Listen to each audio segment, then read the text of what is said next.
Okay, here's a summary of the history of the world in the Bible in less than 5 minutes. First of all, God creates the heavens and the earth and the world in 6 days, and including the first man and woman, which is Adam and Eve. And he places them in the Garden of Eden, and they're cast out of the Garden of Eden because they sinned and they ate the fruit of the tree of the knowledge of good and evil. They have children named Cain and Abel, but one of their sons, Cain, kills their son Abel. Cain is sent out into exile, and God gives him a third son named Seth. And then Seth has a number of kids. Eventually, one of his descendants is named Noah. Cain also has a number of kids, and during this time, the earth becomes very wicked, so God decides he's going to destroy the world with a flood. However, he spares Noah and his family and some animals in a large boat, an ark, and the rest of the world is flooded and destroyed. After the flood, the ark lands in the mountains of Ararat in Turkey, and Noah and his family and the animals come out and repopulate the planet. As the population grows, they're wandering in the Middle East, and they create a city and a tower called the Tower of Babel.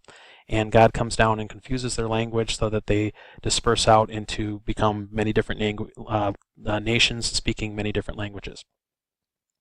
After this time, a man named Abraham, who's one of the descendants of Noah via Shem, his son Shem, God calls Abraham to go into the land of Canaan, which will eventually become the nation of Israel, and promises that he will give him that land to him and his descendants. So Abraham goes into Canaan. He doesn't own the land yet because the Canaanites are living there, but he's wandering around, and he has a son named Isaac, who eventually has a son named Jacob. Jacob then has 12 sons, and Jacob is renamed Israel, from where we get the name of the nation of Israel. His 12 sons become the 12 tribes of Israel. Eventually there's a famine, and they have to go to live in Egypt where there's food. However, after several centuries living in Egypt, they end up becoming slaves, and God raises up a deliverer by the name of Moses to set them free from their bondage in Egypt. Moses ends up leading them out through the Red Sea, and Pharaoh and his armies, that the leader of Egypt, ends up pursuing after the Israelites, and then God causes the Red Sea to come down upon Pharaoh's army, drowning them, leaving the Israelites safe on the other side. And then they go to a mountain called Mount Sinai, where God gives Moses the 10 Commandments to give to the people. And from there they go up to the land of Canaan, and as they're about to enter into the land of Canaan, they become scared because there are giants in the land, and the Canaanites live in there, and they're afraid to enter in. So God, as punishment, sends them to wander in the wilderness for 40 years until that generation passes away, and then their children will come back and enter into the land of Canaan and take it. Meanwhile, they have a tabernacle, which is a tent that they use as their center of worship, and inside the tabernacle there's a box called the Ark of the Covenant, which houses the 10 Commandments that is the center point of their worship. And they will carry this around with them as they're wandering in 40 years in the wilderness.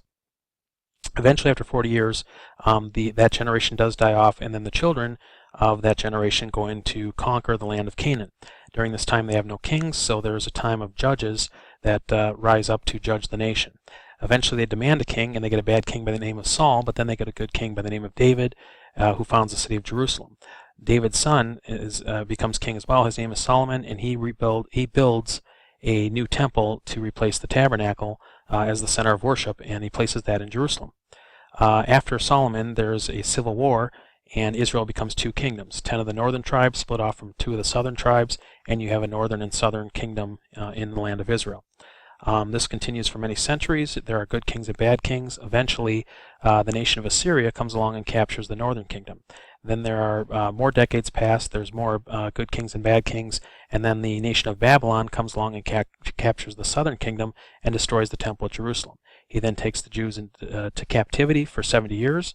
However, the Medo-Persians come along and conquer the Babylonian Empire, and they under a king named Cyrus, and they let the Jews return to rebuild their temple. The Jews don't actually have a kingdom at this point. They're a client state or a puppet state for the Medo-Persians, but they are allowed to return home and rebuild the temple. Then in the Old Testament, after the historical narrative at this point, you have books that deal with poetry, wisdom, and prophecy, and that's what ends the Old Testament.